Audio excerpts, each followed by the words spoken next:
The next great event which will be discussed is when people will be commanded to cross the bridge which will be placed over hell on the Day of Judgment.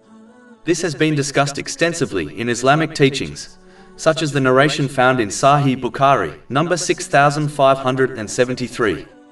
It warns that extremely large hooks will be on the bridge which will affect people according to their deeds. Some will be flung into hell by them.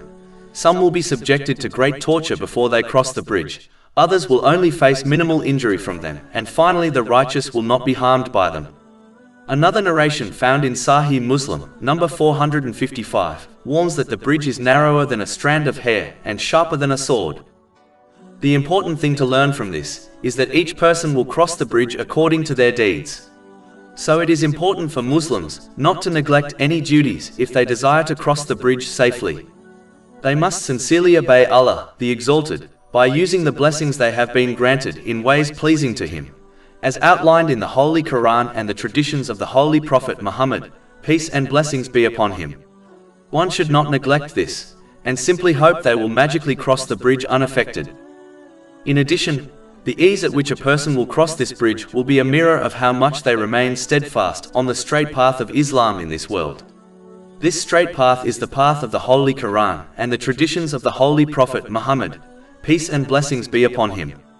Chapter 3 Ali Imran, verse 31. Say, if you should love Allah, then follow me, so Allah will love you and forgive you your sins. Anyone who abandons this path will not successfully cross this bridge.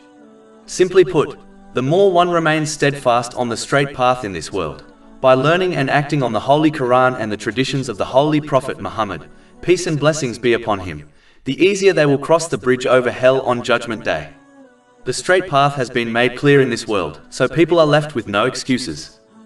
Over 400 free ebooks, audiobooks, infographics, podcasts and blogs available on our website, www.shaykhpod.com.